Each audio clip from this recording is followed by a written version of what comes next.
Hello everyone and welcome to Stacraft to England. Got a really great game. It's actually the second one from LiquidHerO's replay pack released on the 10th of February, and it is between IMNesTea and LiquidHerO obviously. Now, I've cast the other game in the pack already, which was on Teldrim Altar, and that's got loads of hits because it's an absolutely fantastic game. So if you haven't seen it yet, go and watch it. It is absolutely brilliant. Anyway, let's get back to this game. What we've got is we've got LiquidHerO obviously playing as the Protoss in the north position, and IMNesTea down in the south position as the Reg Zerg. Now, first thing we're going to see is LiquidHerO going for most probably the 40 fast expand, which some Protoss players don't actually like doing on this map, purely because the ramp is really big, and I mean, to successfully cannon this off, you tend to actually build behind, most players do, and you can build a little wall here, but then obviously Zerglings can run in around the back and it can just become all quite awkward. But LiquidHerO feeling a bit confident, going for this 40 fast expand, and to be honest, it's not massive either way. As long as the Zerg player doesn't go for a really early pull, he should be fine. And looking at NesTea's build at the moment, that isn't what he's going to do. LiquidHerO has actually come around and scouted now, so he knows that there isn't any spawning pool going down. He knows he's just seen it drop, so there's no worry about Zerglings coming in anytime soon at all. And a 14 pool for NesTea is pretty standard. And going for the Forge first, so it is going to be a Forge before Nexus build, which again is very smart on this map just because of the size of that ramp. And now we'll probably actually see a hatch come down, although it is going to get blocked by this pylon, which is a bit awkward and a bit annoying, but obviously due to Antidia Shipyard's layout, you can easily take this third base just because there's this natural, slightly larger choke here, which is not much harder to defend than this area. So we'll wait and see what does happen. Maybe NesTea will take his third base first, and we'll just wait and see. But this probe is now going around. He is going to loop around, and again, I'll be interested to see what this probe does, because going down to the gold base, and again, not a bad move actually, because obviously if this gold base is taken before the natural, it gives NesTea a great advantage, and a 40 fast expand can't actually put out much pressure on it until quite a lot later in the game. So we've got 4 lings on the way out, in addition to the 2 which have already popped, so this pylon isn't going to last very long. NesTea is coming down here. See, LiquidHerO is now going to block this hatch, so NesTea is actually trying to go for it. He's pulled this drone back though. If we come and have a look up at LiquidHerO's base, he is getting a photon cannon. The Nexus is just coming up to about a half done, so shouldn't have to go too much longer. Probes just happily mining away, nothing too interesting. This lovely drone is trying his absolute hardest to break down this pylon, and these lings will surely help, otherwise he could be there for quite a long time. Now this probe coming up here, this is actually quite interesting. We probably will see him drop a proxy pylon, which is pretty good. It's out the way. There's no reason for NesTea to actually come down here, though he has supply blocked himself. And it was only for a fraction of a second, but obviously dropping those pylons and letting them complete does delay the expansion, but it also delays kind of your own pylons, wastes a bit of money, so not necessarily bad. I mean, he's got his 40 fast expand up, and we'll come back to that probe because I think that's going to do something. The gold base has been taken as well as a natural, so a gold third is harder to defend without a doubt. I mean, there's this high ground here, and there's actually a cannon rush going down, I suspect. I mean, there is the forge down there. That pylon is well within range of that gold base, and there's no vision. And I mean, as a Zerg player, to not keep vision on, he is scouting with these lings, but I mean, I don't think he's going to come down here. There's this queen coming over, but it could be quite close. I mean, if NesTea doesn't react very, very quickly to this, these cannons will cause a lot of problems. Although I think the queen will be able to scout it from there. We will wait and see. Yeah, he has been able to see it from there, so this should get cleaned up. I mean, he's probably just going to target the cannon and get that down in time, so we'll probably see a cancel go off as expected, and that pylon will now get cleared up. But again, this probe is pulled up here, and we've got another probe up here, so I'm almost certain that there's going to be some pylon action here just for warp-ins later, and warp tech is on its way. I'm not sure if he is chrono boosting it. No, he's chrono boosting his Nexus, so it's not going to be any super quick play. And those Zerglings, that was lovely movement by the probe, scouting out those Zerglings coming up. So the Zerglings have no idea there's a probe here, or that there's a probe up in the top right position either, so that Stalker is going to come in. It shouldn't be able to do too much damage, although, as I said earlier, one of the big issues with taking the gold first on this map is this high ground. Without vision via an Overlord or creep, there is no way to stop some Stalkers coming up here and just picking things off. And obviously, until speed comes down, you're not really effectively going to be able to deal with Stalkers. So we'll wait and see. There is a Zealot as well now, and there's actually a pylon coming all the way back here, and a second pylon. Now, that is sneaky, because you'll see the warp in, come and scout up here, and we'll try and take out that pylon, but obviously it's very unlikely that LiquidHerO will pull back to check for that. And of course we've still got this probe up here, so it'll be interesting to see what happens. A Spine Crawler is on its way down in the main base, in the gold base rather, and that will help defense very well. LiquidHerO is going to be able to take out a couple of drones, but there's a second queen here now. There's some good creep spread. I wouldn't be surprised to see some creep tumors dropped up in the top position here. If we go back to LiquidHerO's base, there's 3 more gateways on the way and a Twilight Council. So the Twilight Council will probably go to Blink. +1 just finished now. And speed only half done. Roach Warren about a third done now for NesTea. And these 4 Zealots could do a lot of damage. I mean, the Zealots are very effective in dealing with anything apart from roaches or a lot of spine crawlers. So, I mean, we should see some workers go down. Only 4, surprisingly. That's quite impressive. So, this is some great defense by NesTea. This Stalker over here was picked up, and that pylon has been dropped. Sorry I missed that earlier. And we're going to see 4 more Zealots pulled out here, which are, I think, just going straight to the main base. And he's even trying to get a pylon in this clouded area, which doesn't have vision. I mean, I'm surprised NesTea hasn't positioned one of those Overlords over to this position. But never mind, those Zerglings are going to see all of those Zealots. But of course, the Zealots are +1 attack, and the Zerglings have 0/0. So the Zealots will now 2-shot Zerglings, which means they will just mow through them. And this is an incredibly cost-effective engagement for LiquidHerO, who is now gearing up to take his 3rd base by the looks of the minimap. More Zealots are on their way in, and this actually could be quite difficult to defend. There is a Spore Crawler down, so no risk of DTs. Again, the gold base just taking down its gases now, and the 3rd gas there as well being taken. So, going to be going on to some quite gas-heavy play. Lots of roaches coming out. Again, there is this +1 ground carapace being taken, which is very effective. And now this pylon is going to be taken out now, but it'll be interesting to see whether NesTea does scout the pylon behind, and really that'll play out very well. These Zealots are just going to move back, and no, he doesn't. NesTea hasn't found that pylon yet, so that could come into play later, as well as this pylon up in the top here.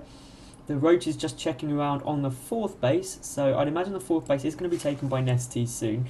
He's got a good amount of minerals. This gold base is really helping him get good income. I mean, the 3rd base is about 3/4 done now for LiquidHerO, and it looks like he's actually going to be going for the wall off, which is a good idea against these destructible rocks. And it'll be hard for NesTea to attack, and that's simply because of the sentry heavy army. Even if NesTea pushes up here to try and take down these gateways, the roaches will have to completely come up on the high ground, and he can literally pin them in, and then with a good Stalker reinforcement do an awful lot of damage. And obviously with the cannons behind as well, the Lings will get taken out. It wouldn't be very cost effective. Now we are going to actually see NesTea try and go for it, and he may just be able to get through before those gateways do finish. I mean, so it's possible he could break the wall off, but there's another pylon coming down. It's not actually a cannon. There's only one cannon, but there's quite a big force there, and I don't think LiquidHerO is going to scout it. So those Zerglings are in, but pulling back quite wisely. He's seen there's quite a big force there. He knows there's a lot of units, and really NesTea's in a good position. He's got the gold base up. He's getting his 4th in line with LiquidHerO's 3rd. LiquidHerO, again, not doing anything particularly crazy at the moment, staying on gateway tech. Upgrades wise, he does have +2 attack compared to only 1 carapace for NesTea. Although NesTea is switching into Mutas, he's getting 10 out now. Those Mutalisks could do a lot of damage. Mutas are very, very favoured in the ZVP at the moment, purely because for a Zerg player, he can use those Mutalisks to keep the Protoss army all the way back, because they need a lot of stuff still. And this is a big engagement. The force fields are absolutely great. They were fantastic force fields. If we go to the Lost tab, I mean, this is really going in favour of LiquidHerO at the moment, but obviously this gold base is meaning NesTea doesn't have to worry too much about the efficient engagements. And as I was saying, here are out some Mutalisks, and the advantage for the Zerg player is these Mutalisks can keep counter-attacking the main and down the back, forcing the Protoss army back to deal with them, because until Stalker numbers do actually get higher, they aren't capable of coming in to deal with it in just small numbers. So a small warp-in of Stalkers can get killed easily by a good flock of Mutas. And we've got 3 more on the way, plus 1 attack is actually finishing up now for these Mutalisks as well, which will make them a lot more effective. And we're getting a second counter-attack in here, although possibly wisely, LiquidHerO rather didn't bring any Stalkers back to deal with these Mutalisks. So wait and see, quite a lot more out. And if we actually switch to the units tab, there's 22 Mutas, about to have +1 finish, +2 ranged attack is on its way now for NesTea as well. And for LiquidHerO, he's on +2, and he doesn't have any more upgrades going. A Templar Archives is on the way, so we'll either see Archon or Storm. Now Storm is very, very effective against Mutalisks. Obviously, as shown there, they very, very easily clump up. And NesTea's going to have a bit of a job defending here. LiquidHerO is poking and prodding in, killing off some creep tumors, which is great because that creep is getting quite a long way forward actually. And that's not something you want, because not only does it give the Zerg player extra speed, but it also gives him vision, so he can see all those army movements. And I mean, NesTea has pinned LiquidHerO back. I mean, he's on 3 bases, but NesTea is very open, and I'm surprised, actually shocked, that he's not expanding more, because he's got 2,000 minerals banked up. He has got this macro hatch, but I don't actually see any reason why he wouldn't want to expand further. It would get him more gas, which is his real limiting factor at the moment. He's getting 9 more Mutalisks as well, so as they finish up, he's going to be hitting 30-ish odd, so that's a big flock of Mutas. There is the Dark Shrine coming down as well, so that could be effective. These Stalkers are just going to blink in, use the Observer to get the vision of the high ground, which is very nicely done. We'll pick off the creep tumors, preventing him moving forward anymore. I don't know how effective those Dark Templars will be. I mean, the 4th base hasn't got any detection at it, but there's a Spore Crawler down at the gold. There's also a Spore Crawler at the front here, and no Spore Crawler down the back, so it's possible. If you warp in enough Dark Templar, you can literally focus fire down any Spore Crawlers, but obviously with Overseers out, it won't be too much of an issue, although the speed for Overlords and Overseers isn't done, so it could be a bit slow. And I've actually missed quite a bit here, I apologise for that. These Mutalisks seem to have done a lot of damage out here, pulling back all of these Stalkers. If you take a quick look at loss, he's killed 27 probes, and that cannon will go down, and this is just how deadly Mutalisks are when they start getting their attack upgrade. Although likewise, +2 Stalkers are going to be able to go through those Mutalisks very easy. Storm is also finishing up now, and a lot of those are on low health.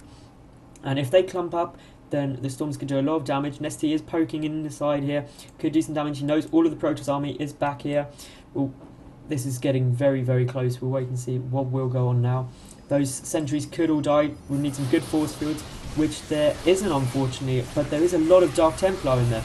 That will give away the Dark Templar tech to NesTea, so he should be able to get detection, which won't cause any more problems. The Infestation Pit is nearly finished. +2 is finishing up 4 of those Mutalisks now, along with another 9 on the way. The Overseer is on its way in, so we'll spot those Dark Templar, which will all go down now, which is quite a lot of a gas loss actually for LiquidHerO. But LiquidHerO is still looking in quite a strong position. He's got a lot of Stalkers out, +3 has now just started, and this could be quite a good engagement. Those Storms are going to go down. Storms eat through Lings very, very quickly. There are more Spore Crawlers on the way now at this 4th base just to defend, and still no expansion for NesTea, and this is amazing because he's got 4,500 minerals banked up. I don't see why he wouldn't. Now, LiquidHerO is looking as if he's wanting to take this gold base, but obviously the creep spread here is going to prevent that. The Stalkers are going to move up, and he's got to clear out that creep, but he still hasn't taken out the one which is actually blocking it. But he has killed off vision to this high ground, and as I was saying earlier, these Stalkers can sit up here and pick off all of these drones, which isn't going to be ideal for NesTea, but it's quite late. This gold base has pretty much been mined out now, so it's not a huge issue, but it does mean the NesTea is pretty much down to only 2 mining bases, and that's never a great position to be in. LiquidHerO has still got minerals at all of his bases, and I mean his main base is going to go out. These, well, that is a big load of Mutalisks. If you have like 38 Mutalisks, that's absolutely huge. high vids on the way, but I'm not sure this engagement is wise. There's an awful lot of stalkers there. On +2, he lost quite a few, unfortunately, and that Dark Templar just poking around just to see what he can find. Another creep tumor here, so this gold base isn't going to be taken anytime soon for LiquidHerO, but they are pretty much level at the moment. I mean, there's an awful lot of minerals banked up for NesTea, who has obviously got the advantage in the food count, although there's a lot of stalkers, far too many to engage straight on. Trying to counter-attack into the front of the base, but there's a lot of High Templar, a lot of Storms could go down, and not actually very many Roaches, so it could be quite interesting. The Roaches do have +2 missile attack and +1 armor, but there's a good Storm straight away there. Second good Storm is going to do a lot of damage with a Stalker behind. All of those Roaches are going down, and to be honest, that doesn't matter too much at the moment, just because NesTea has so much in the bank that he can very quickly resupply. Has pulled back all of those Stalkers, but those Mutalisks have taken some huge Storms. Only needs a couple more, and all of those Mutalisks could go down very, very quickly, but they're managing to pick off most of the main base, doing some very, very heavy damage here. They are pulling out because the Stalker army is on its way back. A quick little poke from the High Templar is looking like it could be coming in at any second, but no, deciding to pull back. NesTea remaxed again at 200, all on Roaches, so he's in a really strong position here. And it could be quite a close engagement. Greater Spire is on the way, so NesTea's got to really lose some of his supply. Obviously, Roaches are effective in the mid-game, but we're starting to get into the late game now, and with +3 attack for those Stalkers, a very large amount of Blink Stalkers, Storms, and everything like that, well, these Roaches aren't going to be effective for much longer, so really he needs to lose quite a lot of the Roaches, try and use them as cost effectively as possible by denying any further bases. Again, that entire probe line, not all of it was taken out, but 47 drones killed now by the Mutas. These Roaches are coming in, which, again, I think this is a really great decision. If he can just do as much damage as possible, it's great. He's got a base advantage at the moment, and he needs to clear up food supply in order to get the Broodlords out, which he's currently getting research for. So the Broodlords can be very strong. There's all the Corruptors coming out, so this really was his decision, was just lose quite a lot of these, and it wasn't a cost-effective engagement. Obviously, Stalkers against Roaches isn't going to end too well for the Roaches, especially when there's Blink involved. But Roaches are so food-heavy that if he kept them, he wouldn't be able to get these Broodlords out effectively, although LiquidHerO does actually have quite a nice window to attack. I mean, if he pushes in right now, there really isn't too much in order to defend with. I mean, there's a lot of Mutalisks, but that's a lot of High Templar for Storms, a lot of Stalkers, so they'd be very hard countered. LiquidHerO isn't actually going to take this opportunity though, and I mean, he could be losing his window of opportunity. Those 7 Broodlords are coming out. Now, the +3 Stalkers can do a lot of damage to that, but again, if he leaves NesTea to get up the army he wants, which he very easily could, then he could have some problems. 10 Broodlords now on the way. Here they are all morphing in, so very defensive. This gold base at the moment is only mining. I mean, still quite a lot of gas left, so he doesn't really want to lose it, but he's got so many minerals, but he is managing to spend them. So getting some more Roaches as well has taken another base and has got a couple of Lings there, but it could be quite hard to defend just because it is out of the way. But likewise, if LiquidHerO does decide to go for that attack, then he will be out of position in order to come and defend, and that huge ball of Mutas could easily come and wreck his base. But here we go, we've got a lot of Broodlords here, an awful lot, so this is going to be very tough to deal with. These Stalkers are out of position, but they will be spotted by the Xel'Naga, so he is going to pull all of his units back around in order to try and defend this. The gold base is nearly finished now for LiquidHerO. One of those Broodlords nearly going out and just surviving. That was an unfortunate blink back. It would have been good to snipe them. The Storms are coming down. The Roaches are doing as much damage as they can. Meanwhile, there's a massive Broodlord and Mutalisk flock. And to be honest, all while there is this many Mutalisks, these Stalkers are going to have a big problem because they can either focus down the Broodlords, which obviously take a lot of hits and can do a lot of damage, or they've got to take down the Mutalisks. And either way, the other one's going to kill him. So here it goes. This is going to be the real big engagement. And I mean, NesTea getting really good positioning. He can attack that gold base so easily with those Broodlords. So that gold base will go down, which means LiquidHerO will be down to 1 mining base, and that's not a good position to be in. So if NesTea can make this work, he's won the game. Although if LiquidHerO gets some good Storms off, he can crush that Mutable, and use Blink to take out all of those. And there goes the Blink is in. That is a beautiful storm right there, another really good storm. I mean, those Mutalisks are absolutely dying rapidly. There's some great Blink micro being done, but I think there might just be too much. Those Stalkers aren't actually engaged in the battle yet. Again, another really good Blink. 15 more roaches are on the way out for NesTea. LiquidHerO is looking like he's going to push it back, but the gold base is down. He's bought himself a bit of time, but to be honest, he's got nothing left in the bank. Neither is NesTea. They're both going to have a lot of problems. I mean, I think he is going to actually manage to hold it. There's some great Blink micro, taking very, very little damage from the Broodlords, but of course, now his main base is just flat out under attack. He's got nothing to reinforce with, and is over 100 food behind. I don't think this is going to last much longer. I don't think there's any possible way that LiquidHerO can bring this back. All those probes getting transferred are going to die to the Mutalisks. And this third base goes down, and LiquidHerO just has no money coming in at all. There is no possible way he can win this, as far as I can see. And I'm expecting a GG from LiquidHerO any second. NesTea is being forced back. Again, he hasn't got any detection up here, but I mean, the Stalkers can't even engage that many roaches. The roaches are 3-3, and the Stalkers are only 3-0, so a rather large armor upgrade advantage for NesTea. Blinking in, trying to take out those Broodlords, but there's just so many Mutas. Most of the Broodlords do die, actually, so again, he's buying himself time, but there just isn't any money coming in for him in order to resupply on the units he needs to be able to deal with this push. The Broodlords are pretty much going to take this out. NesTea just focusing on pushing into this main base, trying to take out this Stalker army. 5 more Infestors are about to finish up. 3 Stalkers are on the way, but with so many Infestors, Blink's going to become totally ineffective. A beautiful Blink there, though, will be able to take out these 2 Broodlords very, very easily. And that was a nice win for him, but I mean, there's just so many roaches. With no income, basically, mine down on this third base, it's just impossible. He's so far behind. He really is fighting until the very end, though, and I do respect that. I mean, until all your army's dead, you've still got a chance. I mean, possibly not in this game, due to the 2 mining bases of NesTea compared to the none of LiquidHerO, but this was going to be over any second. So many Infestors on the way in. Once he sees those, he probably will GG. He's only got one Stalker, which has probably now died, and 2 Dark Templar, but by the time the Dark Templar kill all of this, it'll go. And there is the GG. So that was an absolutely incredible game. Easily demonstrating how, as a Zerg player, if you keep a Protoss pinned right back, then you do have the time you need to get those expansions and get the hive tech you need. And I mean, LiquidHerO also played very well. I loved his play earlier on where he put the 2 pylons down here and a pylon up at the top here. Just constant harassment, but NesTea did an amazing job of defending, taking this gold base as well. A bit risky, but paid off in the end. So very good game by both players. If you haven't seen the other NesTea versus LiquidHerO game I posted a couple of days ago, go and check that out. That is also absolutely fantastic. And by all means, I hope you enjoyed. Please click subscribe and share it with anyone else who you think would like this.